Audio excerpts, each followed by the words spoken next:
Your name isn't here. Ethan Cole's gloved hand rose between Thomas Mercer and the iron gates just as the first black limousine turned onto the cemetery road. The words were quiet, almost professional, but they landed with the finality of a locked door. Behind Ethan, gray morning light stretched across rows of white headstones, and a cold wind pulled the flag straight above the funeral grounds. Thomas stood without moving. At 78, he looked smaller than the men guarding the entrance, his shoulders narrow beneath an old charcoal suit, his silver hair combed neatly back. One polished shoe rested firmly on the pavement. The other angled slightly outward, betraying an injury older than the young guard blocking him. "I was told to come," Thomas said. His voice was low and rough, worn smooth by years of speaking only when necessary. Ethan glanced down at the tablet in his hand. "This is a private service for General Robert Whitmore. Family, senior command, and invited guests only. Thomas Mercer is not on the list." Another vehicle rolled past them, tires whispering over the damp road. Through its tinted window, a uniformed officer looked toward the gate, then away. Thomas followed the car with his eyes until it disappeared beyond the trees. "My name won't be on your list," he said. "It will be in the letter." Ethan's attention shifted to the inside pocket of Thomas's coat, where the corner of a yellowed envelope showed beneath the fabric. The paper looked fragile, its edges softened by decades of handling. A dark red wax seal held the flap closed. Ethan's posture changed. "Not much. Just enough." "What letter?" Thomas placed 2 fingers over the pocket but did not remove the envelope. "One written 40 years ago." "By whom?" "The man you're burying." The second guard, Mason Reed, turned from the security table. He was younger than Ethan and less careful about hiding his disbelief. "General Whitmore wrote you a letter 40 years ago and told you to bring it to his funeral." Thomas looked past them toward the distant rise where the honor guard waited beside a flag-draped casket. "He told me to give it to Margaret when he came home for the last time." Ethan studied the old man's face. There was no panic there. No impatience. Only a stillness that felt out of place beside the gathering motorcade and the clipped voices moving through his radio. He had seen men invent stories before. Men wearing medals they had never earned. Men using grief as a doorway into places where they did not belong. Ethan would not let that happen again. "I need to inspect the envelope." Thomas's hand remained over his pocket. "No," Mason gave a short laugh. "Then you're not going inside." The wind shifted, carrying the distant sound of a bugle rehearsal across the cemetery. Thomas's eyes closed for half a second. When they opened, something older than sorrow had settled behind them. "The seal is for Mrs. Whitmore," he said. "No one else opens it." Ethan stepped closer. "Sir, refusing a security inspection gives me no choice. You can surrender the letter, or you can leave." Thomas looked at the gates, then at the approaching hearse now visible less than a quarter-mile away. His fingers tightened against the faded envelope beneath his coat. "When that service ends," he said, "the letter means nothing." Ethan lifted his radio. "Then I suggest you make your decision quickly." Ethan kept the radio near his mouth, but before he could speak, the hearse slowed at the curve beyond the gate. Every guard straightened. The low murmur of arriving guests faded beneath the soft roll of tires over wet pavement. Thomas did not look at Ethan. His eyes stayed fixed on the long black vehicle carrying Robert Whitmore toward the hill. The old man's breathing remained measured, yet his thumb pressed harder against the envelope beneath his coat, tracing the cracked edge of the wax seal through the fabric. Mason stepped closer to the security table and picked up a clear evidence sleeve. "We can hold it without opening it," he said. "Mrs. Whitmore can receive it after the service." Thomas turned his head slowly. "After the service is too late." "You keep saying that," Mason replied, "but you have not explained why." Thomas looked at him with pale blue eyes that held no anger. "Because some words are meant to be heard before the last goodbye." Ethan lowered the radio. The answer unsettled him more than a threat would have. Around them, senior officers passed through the checkpoint in dark overcoats and dress uniforms bright with ribbons. Their names appeared instantly on Ethan's tablet. Their identities were confirmed before their shoes touched the gravel. Thomas stood among them with no decorations, no escort, and no visible proof that he had ever known the man being honored. A retired colonel paused near the gate and studied Thomas for a moment. Recognition almost touched his face, then vanished. He moved on without speaking. Thomas noticed. He always noticed. "Where did you serve?" Ethan asked. "Different places." "What branch?" "Army." "What was your rank?" Thomas watched the flag above the cemetery pull tight in the wind. "Sergeant." Mason glanced at Ethan as if the answer settled everything. A former sergeant claiming a private promise from a four-star general sounded too convenient, too polished in its humility. Ethan tapped Thomas's name into a military records search. The screen turned for several seconds, then returned a narrow line of text. "Service confirmed. Medical detachment. Additional records unavailable. No awards listed. No command history. No connection to General Whitmore." "Your file does not support your story," Ethan said. Thomas gave the faintest nod. "My file never did." A cold gust moved through the entrance, lifting the hem of his coat. For an instant, Ethan saw the old man's right leg stiffen before he shifted his weight to the left. The movement was practiced, almost invisible. Captain Daniel Reeves noticed it from 20 feet away. He had been directing the honor detail near the inner checkpoint, but his attention had drifted toward the confrontation. Thomas's posture was not the posture of a confused visitor. He stood with his shoulders aligned, hands controlled, and gaze moving naturally between the gate, the road, and every uniform approaching from behind. Daniel had seen that kind of awareness in career soldiers who never fully stopped reading a room. He walked toward them. "Problem?" Ethan turned. "Unverified guest. He claims General Whitmore wrote him a sealed letter 4 decades ago." Daniel's eyes moved to Thomas's coat. "May I see it?" "You may see the envelope," Thomas said. "You may not open it." He reached inside with deliberate care and brought it into the gray light. The paper was yellow with age. The corners had softened.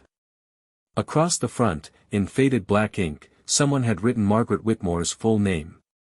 Beneath it were 6 words. "When I am finally brought home." Daniel leaned closer. The red seal carried the impression of a bird with one broken wing. His expression changed. Only slightly. But Ethan saw it. "Where did you get that seal?" Daniel asked. Thomas returned the envelope to his coat. "From a man who thought he would never see another morning." The hearse reached the gate. Ethan looked from Thomas to the approaching procession, then made his decision. "Sir, step away from the entrance. You will remain here until we can verify your claim." Thomas moved aside without resistance.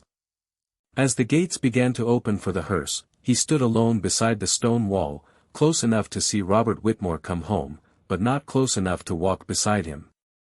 The hearse passed through the gates at walking speed, its black surface reflecting the pale rows of headstones on either side of the road. Thomas stood beside the stone wall while the procession moved past him. He did not raise a hand. He did not call out. He simply watched the flag-draped casket through the glass until the vehicle disappeared beneath the bare branches beyond the first rise. Ethan turned back toward the security table and entered another search request.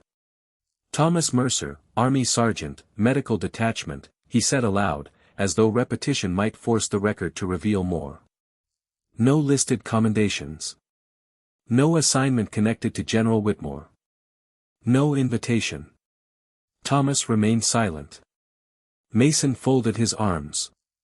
"Maybe you met him once at a veterans event," he said. "Maybe he shook your hand. That does not make you family." Thomas looked toward the road inside the cemetery. "No," he said. It does not. The calmness of the answer irritated Mason more than denial would have. Then tell us the truth. Why are you really here? Thomas turned his eyes toward him. I already did. You gave us a story about a letter. I gave you the reason. Ethan stepped between them before Mason could continue. His voice stayed controlled, but the pressure beneath it had begun to show. Sir, I have a responsibility to the Whitmore family. People try to enter military funerals for attention, access, photographs, even money. I am not accusing you of any one thing, but I cannot ignore the possibility. Thomas studied Ethan for several seconds. The younger man expected anger. What he saw instead was something closer to recognition. You let someone through once, Thomas said. Ethan's jaw tightened. That is not relevant. It is why you are holding the gate so hard. Mason glanced between them. Captain Daniel Reeves did the same. Ethan's hand settled flat against the edge of the table. 3 years earlier, at a memorial service in Virginia, a man wearing decorations he had purchased online had reached the front row before anyone questioned him. The photographs had spread before the truth did. Ethan had been the junior security officer who approved the credentials. The family never publicly blamed him. That had made it worse.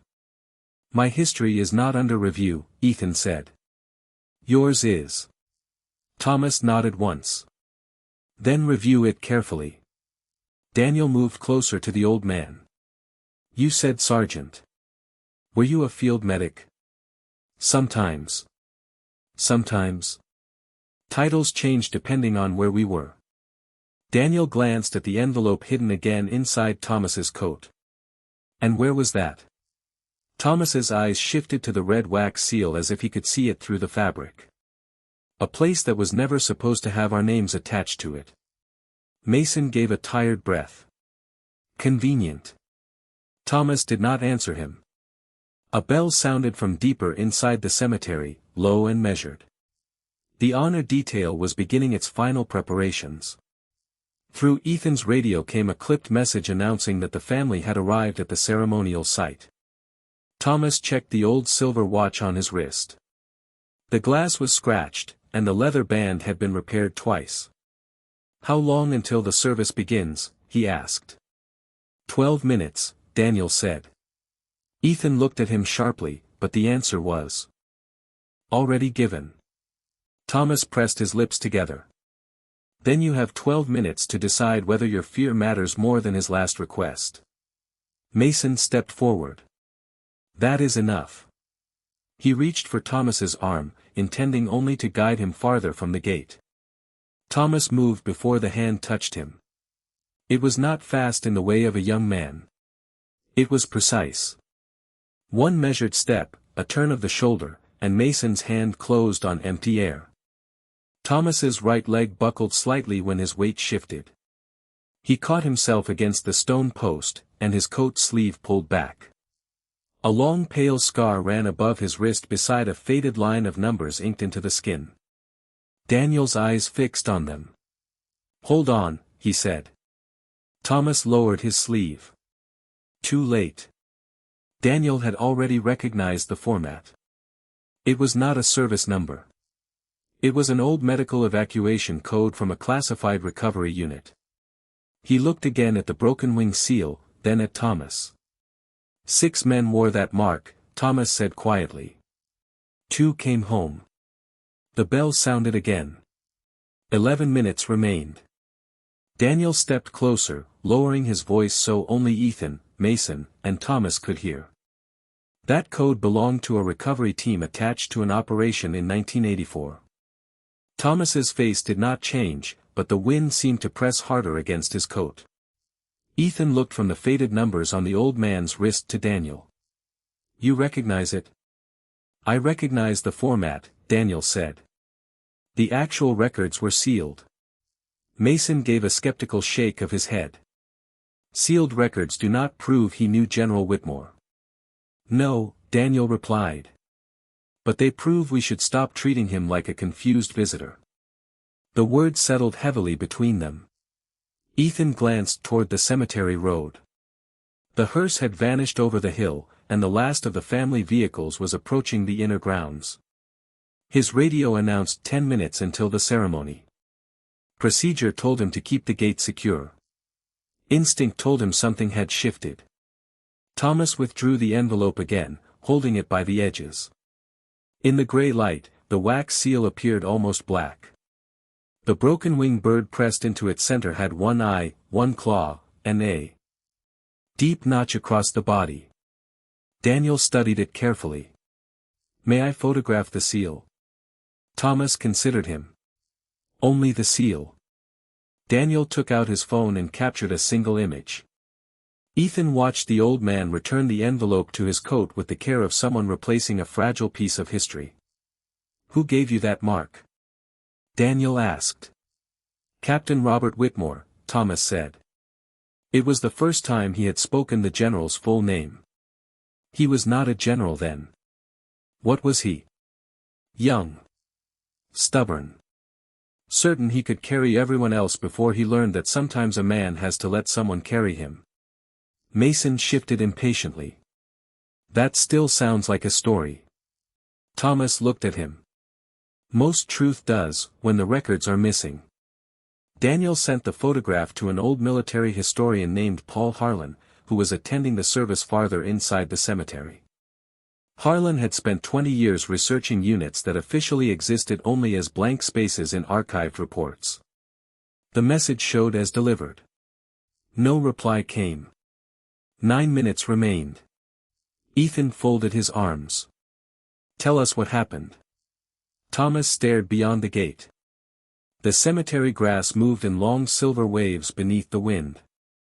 A flag rope tapped against a metal pole with a slow, hollow rhythm. "We were sent to recover 6 men," he said. The weather closed in. The extraction changed. By sunrise, there were only 2 of us left to bring home. Mason opened his mouth, but Daniel raised one hand. "Which 2?" Thomas's eyes rested on the road that had carried the hearse away. "Robert and me." The tapping rope became, for Thomas, another sound from another morning. Rain against thin metal. A strained engine turning somewhere beyond a wall of darkness. He saw Robert as he had been then, not in a flag-draped casket, but seated on the floor of a damaged aircraft, his uniform soaked, his face pale beneath streaks of mud. The cabin lights flickered. Water ran in narrow streams between their boots. Outside, the valley had disappeared beneath fog. "Take this," Robert had said, pressing the sealed envelope into Thomas's hand. Even then, the wax bore the broken-winged bird. Thomas had looked at Margaret's name across the front. "You give it to her yourself." Robert had managed a tired smile. "Then keep it until I cannot." The memory faded with the sharp chirp of Ethan's radio. 8 minutes. Thomas blinked and the cemetery returned. His fingers had closed around the envelope through his coat. "He made me promise," he said. "Not to open it. Not to mail it. To place it in Margaret's hands when he came home for the final time." Ethan's expression tightened. "Why wait 40 years? Because he survived." Thomas's answer was simple. "And because some promises do not begin until the man who made them can no longer speak." Daniel's phone vibrated. A message from Harlan appeared beneath the photograph. Daniel read it once, then again. The color left his face. Ethan noticed immediately. "What did he say?" Daniel turned the screen toward him. The reply contained only 2 sentences. "Do not break that seal. Find Margaret Whitmore now." Daniel was already moving before Ethan finished reading the message. He turned toward the inner road, but a security vehicle had stopped across the entrance as the ceremonial perimeter began to close. The driver lowered the window. "No movement past this point until the family is seated." Daniel held up his identification. "I need to reach Mrs. Whitmore. The service begins in 7 minutes.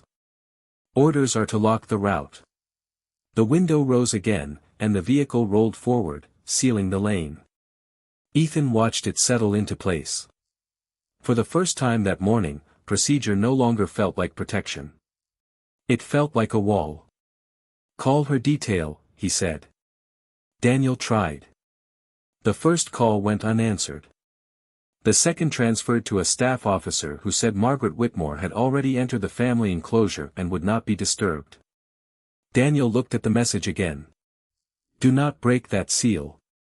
Find Margaret Whitmore now." "Who is Harlan?" Ethan asked.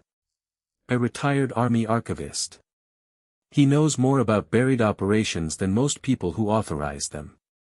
"Did he say what this symbol means?" "No." Daniel typed another message. "What is the seal? Why must Margaret see it now?" The response did not come. 6 minutes remained. Thomas stood beside the stone wall, listening to the distant movement of chairs and the muted commands of the honor detail. The wind carried the faint metallic click of ceremonial equipment being set into place. He looked down at his right hand. It had begun to tremble. He closed it slowly. Ethan noticed. "Are you all right?" "I have been better. Do you need medical help?" Thomas almost smiled. "Not the kind you can call." Mason shifted his weight, the earlier certainty gone from his face. "You said 2 came home. You and Whitmore." Thomas nodded. "What happened to the others?" The old man's gaze moved to the seal hidden inside his coat.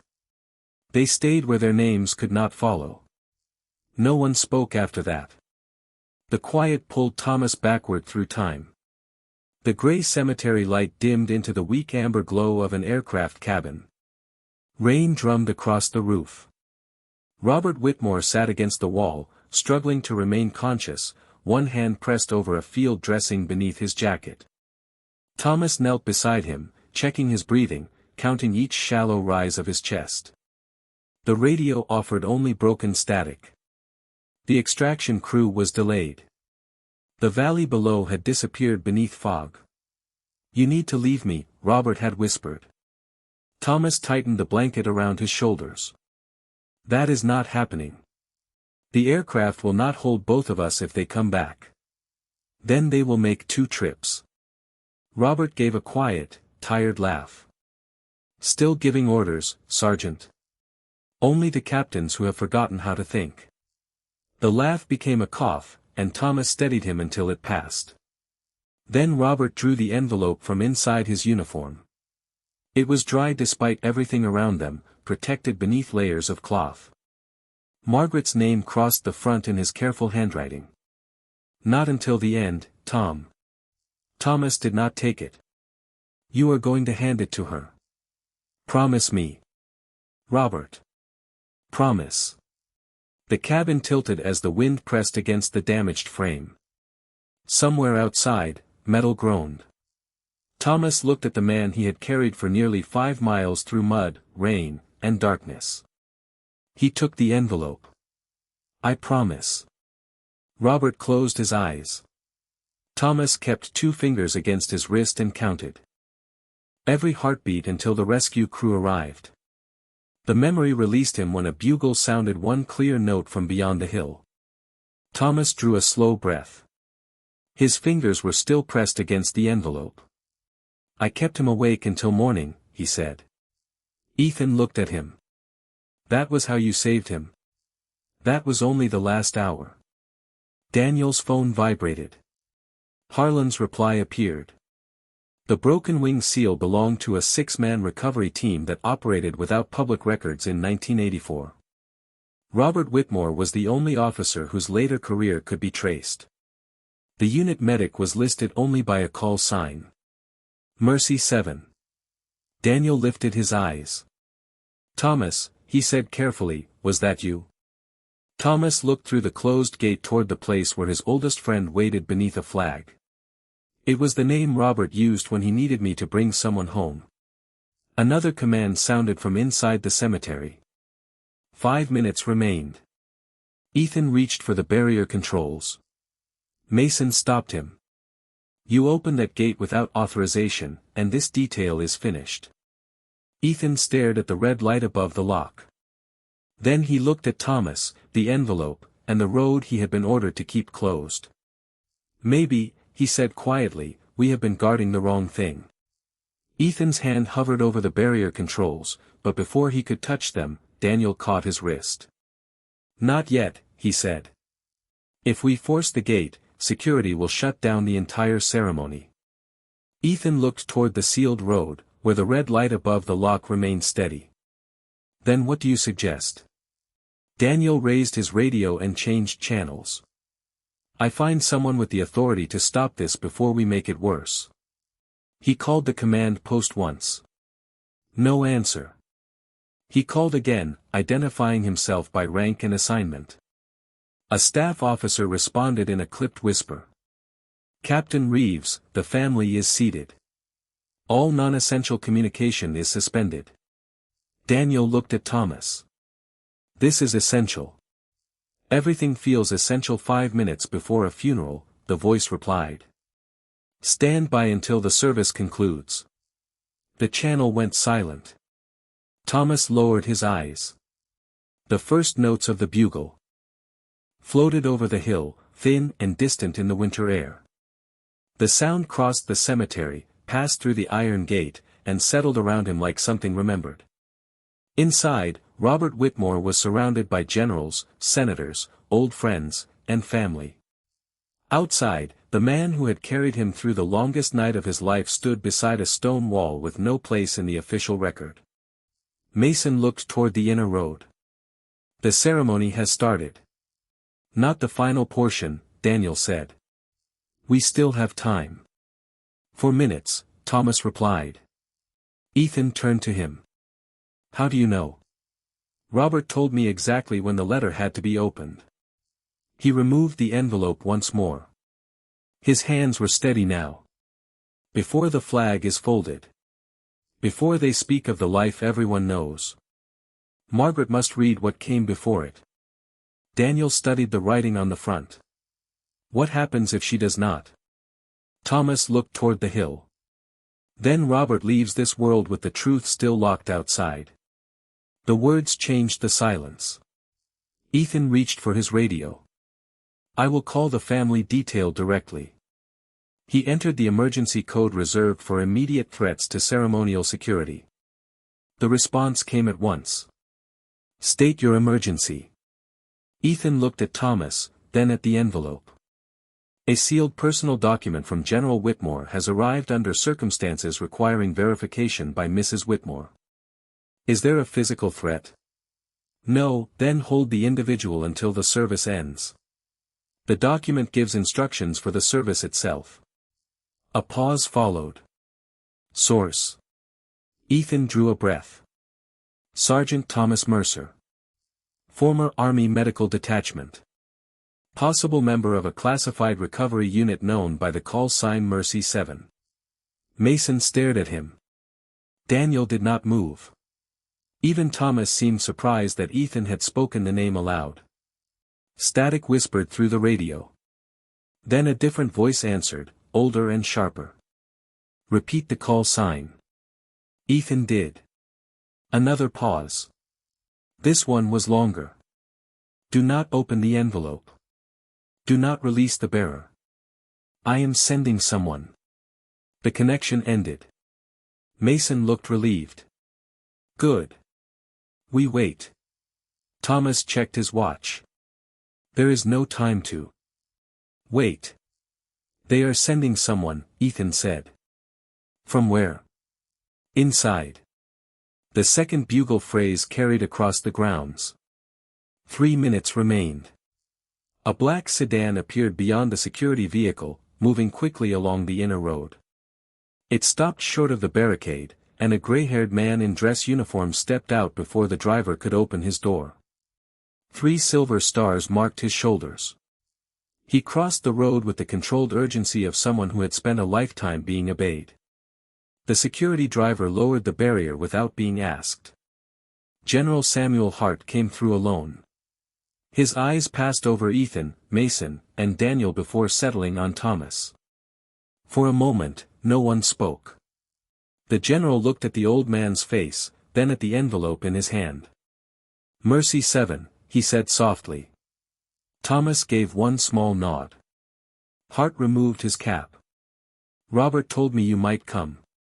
Ethan felt the weight leave his chest and return twice as heavy. "Sir, Mrs. Whitmore is already seated." Hart looked toward the hill as the bugle fell silent. "Then we are already late." He turned to Daniel. "Bring Margaret Whitmore to the gate." Daniel hesitated. "The ceremony has begun." Hart's expression did not change. "Captain, Robert Whitmore planned this moment 40 years ago. The ceremony can wait 2 minutes for the truth." Daniel moved at once, crossing through the lowered barrier and entering the waiting sedan with General Hart's driver. The car turned toward the hill, leaving Ethan, Mason, Hart, and Thomas beside the gate. For several seconds, only the wind moved. It pulled at Thomas's coat and sent dry leaves scraping across the pavement. General Hart studied the old man with an expression that carried recognition, regret, and the weight of things left unsaid. "Robert searched for you for years," he said. Thomas kept his eyes on the cemetery. "He knew where I was.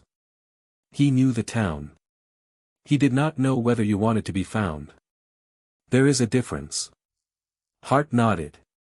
He understood that too late. Ethan stood a few feet away, listening without meaning to. The general turned toward him. "You asked for proof." "Yes, sir.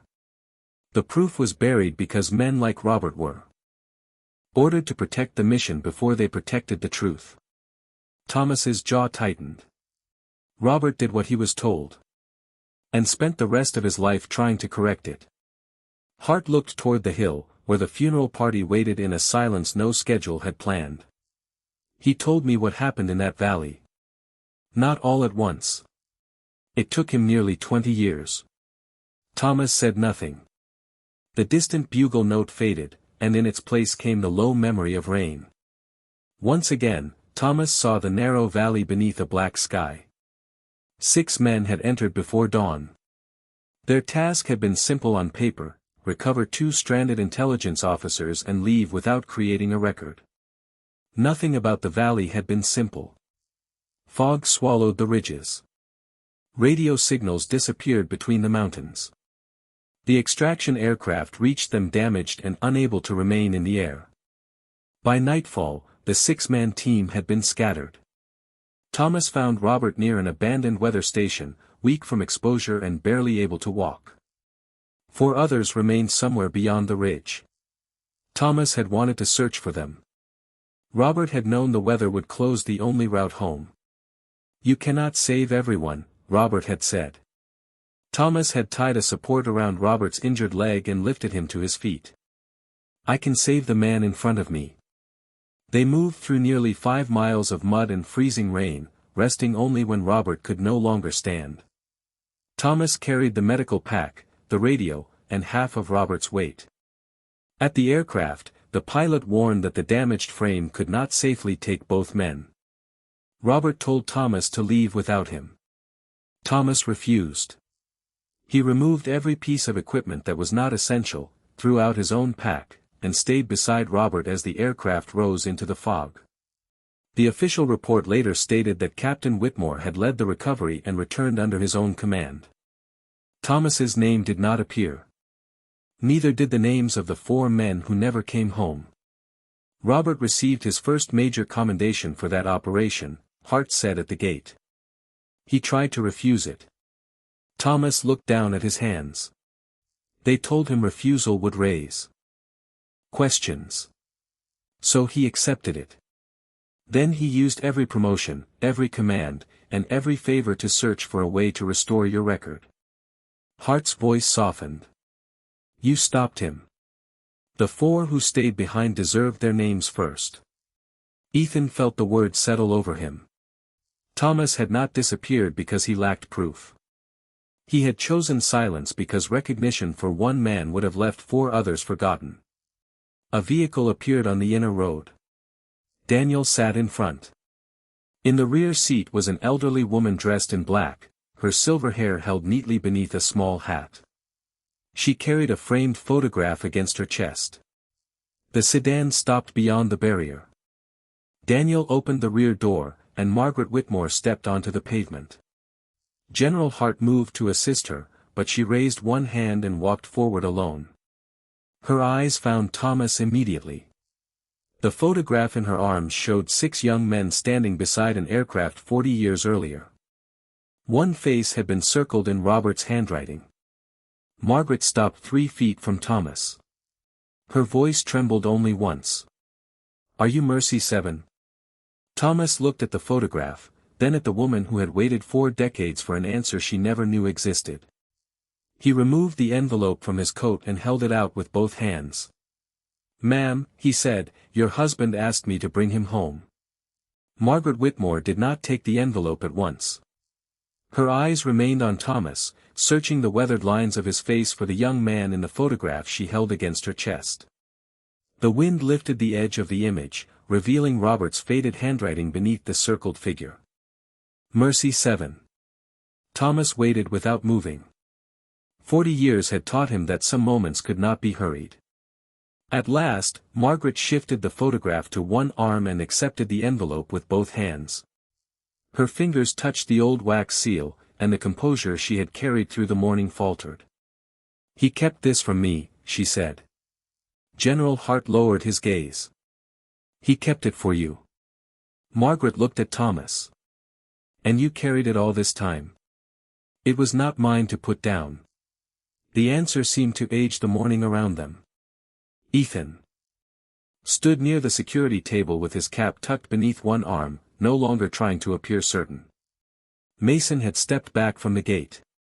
Daniel remained beside the sedan, watching the road toward the paused ceremony. No one spoke as Margaret pressed her thumb beneath the edge of the seal. The wax cracked with a sound so small that it should have disappeared in the wind. Instead, everyone heard it. She opened the envelope carefully and removed 3 folded sheets of paper, yellowed at the creases but protected from time. Robert's handwriting crossed the first page in firm, slanted lines. Margaret began reading silently. Her eyes moved quickly at first, then slowed. The hand holding the pages started to tremble. General Hart took one step toward her, but she raised her palm. She needed no help. Not yet. When she reached the second page, she looked at Thomas again. The distance between them no longer felt like 3 feet. It felt like 4 decades. "He wrote this before the extraction," she said. Thomas nodded. "He believed he would not return." Margaret looked down and continued. Robert's words carried across the years without needing to be spoken aloud. He told her that every future he had imagined rested in the hands of Sergeant Thomas Mercer.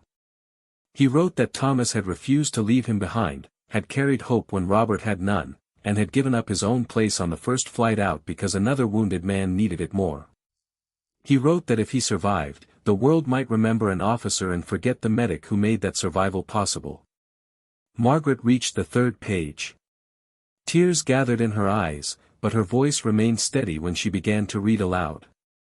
"Margaret, if Thomas Mercer stands before you with this letter, then I have reached the end of the road he gave back to me. Everything after that valley was borrowed time. Every promotion, every command, every morning beside you belonged in part to him." Ethan's throat tightened. Thomas looked past Margaret toward the hill. He had heard Robert's voice in rain, in hospital rooms, in old telephone calls that ended before either man said what mattered. Hearing the words now felt different. Final. Margaret continued. "Do not let ceremony place him outside. Do not let rank stand between him and my last goodbye. The first man who carried me home must be the last man to leave me." The paper lowered in her hands. For a moment, the only sound was the flag rope tapping against the pole. Margaret turned toward General Hart. "Has the flag been folded?" "Not yet." "Then nothing continues until Thomas Mercer is beside my husband." Hart reached for his radio. Margaret stopped him with one quiet sentence. "No. They need to hear this from me." She faced the security vehicle blocking the inner road. Her posture straightened, grief becoming authority. "Open the gate." The driver moved immediately. The barrier lifted. The red light above the lock turned green, and the iron gates began to swing inward. Ethan stepped to the side, but Thomas did not move. Margaret extended her hand. "Come with me." Thomas looked at it, then at the letter Robert had trusted him to carry across 40 years. He placed his hand in hers. Together, the widow and the forgotten medic crossed the threshold while every uniform at the entrance stood in silence. Margaret and Thomas moved slowly along the cemetery road, their joined hands steady between them. General Hart walked several paces behind, followed by Daniel, Ethan, and Mason. No one spoke. The funeral party had turned toward the approaching group, and the silence spread across the rows of chairs before they reached the casket. Senior officers stood first. Then the civilians rose. By the time Thomas entered the ceremonial space, every person was on their feet. He wore no medals. No ribbons. No polished insignia. Only the old charcoal suit, the repaired watch, and the expression of a man arriving exactly where he had promised to be. Margaret stopped beside the flag-draped casket. She released Thomas's hand and placed Robert's letter on the polished wood. The 3 folded pages lifted slightly in the wind, then settled beneath her palm. "This man gave my husband 40 years, she said. Her voice was not loud, but it carried through the stillness. "Today, we will give him the place Robert chose for him." General Hart turned to the honor detail. "Resume the ceremony." The command was quiet. The response was immediate. The service continued, but everything had changed. Words that had sounded formal now carried the weight of the hidden valley, the missing names, and the medic who had refused to leave a man behind. Thomas stood beside Margaret while Robert's career was remembered. He listened without resentment as victories, commands, and honors were read aloud. He knew the young captain beneath all of them. The stubborn man in the rain. The friend who laughed when hope was nearly gone. When the final notes of the bugle faded across the headstones, the honor guard lifted the flag from the casket. Their movements were exact and measured. Blue folded over white. White folded over red. Thomas watched every turn. 40 years earlier, he had counted Robert's heartbeats to keep him awake. Now he counted the folds that marked their last separation. The senior officer prepared to present the flag to Margaret, but she raised one hand. Robert left another instruction. She looked at Thomas. "He wanted you to do it." Thomas's breath caught. For the first time that morning, his composure broke. Not fully. Just enough for the years to show in his eyes. General Hart accepted the folded flag and placed it in Thomas's hands. The old medic held it against his chest for one long moment. Then he turned to Margaret and lowered himself carefully to one knee. His injured leg trembled, but he did not allow anyone to help him. "On behalf of a grateful nation," he said, his voice rough but clear, "and on behalf of the man who never forgot what he owed you, please accept this flag." Margaret received it with both hands. "Thank you for bringing him home," she whispered. Thomas rose and faced the casket. He rested his palm beside the opened letter. "You kept your word, Robert," he said. "So did I." Behind him, Ethan removed his cap. He stepped forward, regret plain on his face. "Sir, I thought I was protecting the general's honor." Thomas turned. There was no anger in his expression. "Then protect it from now on by listening when the truth arrives quietly." Ethan straightened and raised his hand in salute. Mason followed. Then Daniel. General Hart came last. Across the cemetery, every uniformed service member joined them. Thomas stood before the casket while an entire field of soldiers saluted the man they had nearly left outside. He did not return the gesture immediately. He looked at Margaret, at Robert's letter, and at the empty place where his friend should have been. Then his hand rose, slow and precise. The wind tightened the flags above them. No one moved until Thomas lowered his salute. Some promises do not fade with age. They wait in silence until honor is finally ready to remember.